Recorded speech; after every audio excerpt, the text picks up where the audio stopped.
दोस्तों, आप सभी का स्वागत है आपके अपने YouTube channel Anoop online classes पर। तो आज की इस वीडियो में हम लोग क्लास 12th मैथ्स का एक्सरसाइज 2.1 करेंगे। लेकिन उसके पहले कुछ बेसिक बातें हैं जो आपको जानना ज़रूरी है। देखिए, हमारे पास जो प्रिंसिपल वैल्यू का रेंज है ये आपके बुक में पेज नंबर 40 में दिया है। आप उसको याद कर सकते हैं और इसको याद करना ही पड़ेगा, है ना, क्योंकि इसके बिना आप क्वेश्चन नहीं बना पाएंगे। और जैसे देखिए, साइन इनवर्स का प्रिंसिपल वैल्यू का रेंज होता है -π/2 से π/2 के बीच में। कॉस इनवर्स का होता है 0 से पाई के बीच में। कॉसेक इनवर्स का होता है -π/2 से π/2 के बीच में। -0, अब ये -0 क्यों लिखा है? क्योंकि जो कॉसेक में 0 की वैल्यू होती है वो इन्फिनिटी होती है, यानी कि नॉट डिफाइंड, इसीलिए इसको माइनस कर देते हैं। यानी कि जिसकी वैल्यू इन्फिनिटी या फिर नॉट डिफाइंड होती है उसको हम माइनस कर देते हैं। यहाँ देखिए, सेक में 0 से पाई के बीच में है -π/2, तो सेक में जो π/2 की वैल्यू है वो नॉट डिफाइंड होती है, यानी कि इन्फिनिटी, इसलिए इसको माइनस कर दिए। 10 देखिए, जो 10 इनवर्स है इसमें -π/2 से π/2 के बीच में। ध्यान दीजिए, यहाँ ब्रैकेट जो चेंज है ना, अगर ये वाला ब्रैकेट है तो इसका मतलब ये होता है कि 0 और पाई भी इसमें शामिल है, ठीक है। लेकिन अगर ये वाला ब्रैकेट होता है तो इसमें क्या होता है कि -π/2 और π/2 ये शामिल नहीं है, इनके बीच की वैल्यू शामिल होती है, ठीक है। अब इसको ऐसा क्यों लिखे हैं? क्योंकि जो 10 में π/2 और -π/2 की जो वैल्यू होती है वो इन्फिनिटी होती है, यानी कि नॉट डिफाइंड, इसलिए इसको भी हम ऐसा लिखें। कॉट में देखिए, यहाँ भी 0 से पाई के बीच में लिखा है और यहाँ कॉट 0 और कॉट पाई दोनों की वैल्यू होती है इन्फिनिटी, यानी कि नॉट डिफाइंड, इसलिए इसको भी ऐसा लिखें। इसके बाद ये भी है कि साइन इनवर्स -x अगर है तो ये वाला माइनस निकल के सामने आ जाता है, ठीक। कॉसेक इनवर्स अगर -x है तो ये माइनस सामने आ जाता है, ठीक। यहाँ जो 10 इनवर्स -x है तो ये माइनस निकल के बाहर आ जाता है। ये तो तीनों हो गया सेम, एक जैसे रहेगा, ठीक है। अब देखिए, कॉस, सेक और कॉट, ये जो तीन है ना, यहाँ देखिए, कॉस, सेक और कॉट, यानी कि जिसमें 0 से पाई के बीच में है, 0 से पाई, 0 से पाई, 0 से पाई। ध्यान दीजिए, जिसमें 0 से पाई के बीच में है उसमें क्या होता है कि अगर हमको माइनस दिया है कॉस इनवर्स -x, तो देखिए यहाँ पर पाई लिख लेते हैं पहले और माइनस कर देते हैं, ये माइनस बाहर आ गया तो माइनस कॉस इनवर्स x हो गया। ध्यान दीजिए, इसको पाई से माइनस करते हैं और ये माइनस बाहर आ गया, हो गया कॉस इनवर्स x। यहाँ देखिए, जो सेक इनवर्स -x है इसमें भी पाई लिखे और ये माइनस सामने आ गया तो हो गया माइनस सेक इनवर्स x, ठीक।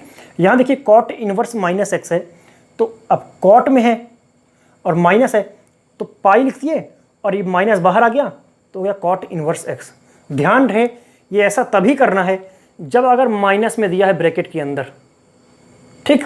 जब ब्रैकेट के अंदर माइनस में दिया है तभी हमको ये करना है, नहीं तो कोई ज़रूरत नहीं है करने की, ठीक है। तो अब हम करते हैं क्वेश्चन नंबर फर्स्ट को स्टार्ट। क्या करना है हमको? फाइंड द प्रिंसिपल वैल्यू, यानी कि हमको प्रिंसिपल वैल्यू फाइंड करनी है और क्वेश्चन दिया है हमको फर्स्ट ये साइन इनवर्स -1/2। तो इस प्रकार के क्वेश्चन में हम हमेशा क्या करते हैं, हम पहले मान लेते हैं लेट y = साइन इनवर्स -1/2। हमेशा और हमेशा हम मान लेते हैं इसको y के इक्वल में, ठीक है। अब देखिए, हम क्या किए हैं, साइन इनवर्स -x अगर है तो ये माइनस बाहर आ जाता है, तो देखिए यहाँ पर माइनस है तो अब ये माइनस बाहर आ जाएगा, तो जगह y = साइन इनवर्स 1/2। ये हो गया कि y = साइन इनवर्स, तो साइन में 1/2 किसकी वैल्यू होती है? इसके लिए आपको ट्रिग्नोमेट्री टेबल याद करना पड़ेगा।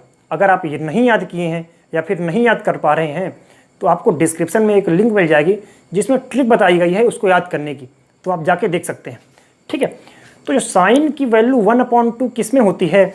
ये होती है साइन π/6, यानी कि साइन 30 की वैल्यू जो होती है वो होती है 1/2, ठीक। अब देखिए, हम जानते हैं कि साइन इनवर्स की जो प्रिंसिपल वैल्यू का रेंज है वो है -π/2 से π/2 के बीच में। तो हम इसको ऐसा लिख सकते हैं कि we know that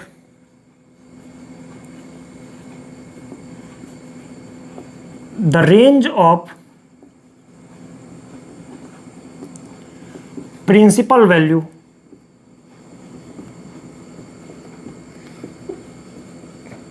of sine inverse. Sine inverse क्या दिया है हमको, -π/2 से π/2 के बीच में। ध्यान दीजिए, अगर आप इस लाइन को लिखना चाहें तो लिख सकते हैं, नहीं तो जरूरी नहीं है। ठीक है, अब देखिए हमारे पास ये जो है y = minus sine inverse sine π/6। अब ये जो देखिए जो साइन इनवर्स है और साइन है ये कट जाएगा। अब ऐसा क्यों होगा, देखिए हम जानते हैं कि अगर हम x इनवर्स लिखें और इसके इनटू में अगर हमको x है तो कट जाता है ये, क्योंकि देखिए x इनवर्स को हम क्या लिख सकते हैं, 1/x लिख सकते हैं। x इनवर्स को हम 1/x लिख सकते हैं और इनटू में x है तो x कट जाएगा। तो इसी प्रकार यहाँ जो साइन इनवर्स है और साइन है ये कट जाता है। ध्यान रहे कि आपको एग्जाम में ऐसे काटना नहीं है, नहीं तो एग्जामिनर गलत कर देगा। तो क्या होगा हमारा y = क्या आ गया, माइनस ये साइन इनवर्स और साइन कट गया तो आया हमारे पास π/6। तो जो हमारे पास प्रिंसिपल वैल्यू जो है इसकी वो आ गई -π/6। तो ये हो गया आपका आंसर। अब हम करते हैं क्वेश्चन नंबर 2। तो हमारे पास सेकंड क्वेश्चन है cos इनवर्स √3/2। ठीक है, इसको भी सेम मेथड से बनाएंगे। हम मानते हैं y = cos इनवर्स √3/2। ठीक, हम क्या करेंगे, देखिए y = cos इनवर्स। अब बताइए कि cos में √3/2 किसकी वैल्यू है, cos में √3/2 किसकी वैल्यू है। आप जानते होंगे कि वैल्यू होती है cos π/6, यानी कि cos 30 की वैल्यू होती है √3/2। तो अब यहाँ से cos इनवर्स और cos कट गया तो y = क्या आ गया, π/6। ये हमारा हो गया आंसर। और आप जानते हैं कि cos इनवर्स की जो प्रिंसिपल वैल्यू का रेंज होता है वो क्या होता है, 0 से π के बीच में। आप इसको लिख सकते हैं कि जो प्रिंसिपल वैल्यू का रेंज होता है cos इनवर्स के वो होता है 0 से π के बीच में। तो हमारा आंसर हो गया ये, यानी कि इसकी जो है प्रिंसिपल वैल्यू क्या आ गई, π/6। ठीक है, हम करते हैं क्वेश्चन नंबर 3। तो हमारे पास थर्ड क्वेश्चन क्या दिया है, cosec इनवर्स 2 की हमको प्रिंसिपल वैल्यू फाइंड करनी है। तो सेम मेथड रहेगा, हम y = मान लेते हैं इसको cosec इनवर्स 2। ठीक है, अब देखिए हम क्या जानते हैं, हम जानते हैं कि cosec इनवर्स में जो cosec में 2 किसकी वैल्यू होती है, cosec में 2 वैल्यू होती है cosec π/2 की। अब cosec से cosec कट गया तो y की वैल्यू क्या आ गई, π/, तो हमारा आंसर हो गया π/। और हम जानते हैं कि cosec की जो प्रिंसिपल वैल्यू का रेंज होता है वो क्या होता है, -π/2 से π/2 के बीच में और -0। ठीक है, ये हो गया हमारा आंसर। तो आप यहाँ पर लिख देंगे यहाँ पर कि हम जानते हैं, यानी कि we know that the range of principal value of cosec inverse = ये। ठीक है, हमारा हो गया क्वेश्चन नंबर 3 का आंसर। अब हम करते हैं क्वेश्चन नंबर 4। तो देखिए हमारे पास फोर्थ क्वेश्चन क्या है, tan इनवर्स -√3। यहाँ देखिए इसकी हमको प्रिंसिपल वैल्यू फाइंड करनी है। ठीक है, तो देखिए हम क्या करते हैं, y के इक्वल में इसको मान लेते हैं tan इनवर्स -√3। अब हम जानते हैं कि tan इनवर्स अगर माइनस में x है तो ये हो जाता है -tan इनवर्स x, यानी कि माइनस बाहर आ जाएगा। तो y = -tan इनवर्स √3। ठीक है, कोई दिक्कत। अब y = क्या हो गया, -tan इनवर्स। अब बताइए कि 10 में √3 किसकी वैल्यू होती है, 10 में √3 किसकी वैल्यू होती है। तो आप जानते होंगे कि ये वैल्यू होती है 10 π/3 की। π/3 की वैल्यू ना होती है √3। तो अब देखिए 10 इनवर्स से 10 कट गया तो क्या बचा हमारे पास, y = ये माइनस और क्या हो जाएगा, π/3। और आप यहाँ पर लिख देंगे कि we know that the range of principal value of 10 inverse क्या हो गया हमारे पास, -π/2 से π/2 के बीच में। आप इसको यहाँ पर लिख देंगे, तुम्हारा हो गया आंसर। हम करते हैं क्वेश्चन नंबर 5। तो हमारे पास 5th क्वेश्चन क्या दिया है, कॉस इनवर्स -1/2, यानी कि इसकी हमको प्रिंसिपल वैल्यू फाइंड करनी है। तो सेम मेथड हम y इक्वल टू इसको मान लेते हैं, let y equal to cos inverse -1/2। ठीक है, अब देखिए हम क्या जानते हैं कि कॉस इनवर्स -x है, तो हम पाई लगा देते हैं और ये माइनस बाहर आ गया तो माइनस कॉस इनवर्स x। तो यहाँ भी वही करेंगे क्योंकि अंदर में क्या है, माइनस है। ठीक, तो हम पाई लिखते हैं, माइनस माइनस तो बाहर आ गया, बचा क्या, कॉस इनवर्स 1/2। कोई दिक्कत?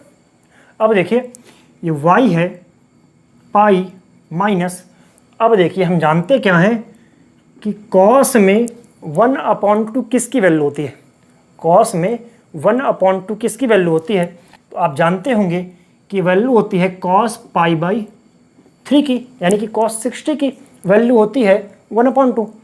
तो अब कॉस इनवर्स और कॉस कट जाएगा, तो बचेगा क्या हमारे पास, y equal to pi minus π/3। अब इसको हम सॉल्व कर लेते हैं, तो जब एलसीएम लेंगे तो 3 आएगा, तो 3 पाई माइनस पाई यानी कि 2 π/3 हमारा आ गया आंसर।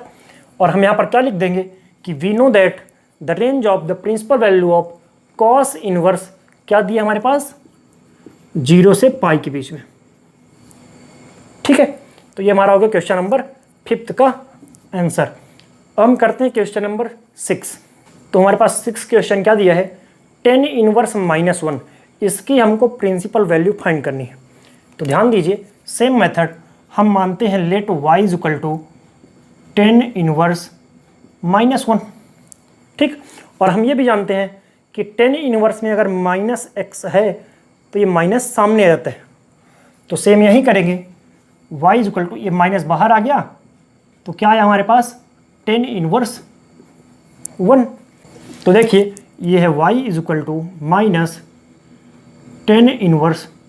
अब हम जानते हैं कि 10 में 1 किसकी वैल्यू होती है, 1 जो होती है ये होती है 10 π/4 की वैल्यू होती है। तो 10 इनवर्स और 10 कट गया तो क्या है हमारे पास, y इक्वल टू माइनस π/4। तो हमारा ये भी हो गया आंसर। और आप यहाँ पर क्या लिखेंगे, आप यहाँ पर लिखेंगे कि we know that the range of the principal value of 10 inverse क्या दिया हमारे पास, -π/2 से π/2 के बीच में। ठीक है, तो ये हमारा हो गया क्वेश्चन नंबर 6 का आंसर। अब हम लोग क्वेश्चन नंबर 7 से आगे के जितने भी क्वेश्चन हैं वो नेक्स्ट वीडियो में कंप्लीट करेंगे। ठीक है, आशा करता हूँ कि आपको हमारा वीडियो पसंद आया होगा। अगर आपको हमारा वीडियो पसंद आया है तो हमारे वीडियो को लाइक कीजिए, शेयर कीजिए और हमारे चैनल को सब्सक्राइब कीजिए। साथ ही बेल आइकन जरूर दबाइए ताकि आने वाले वीडियो का नोटिफिकेशन आप तक सबसे पहले पहुँचे। धन्यवाद।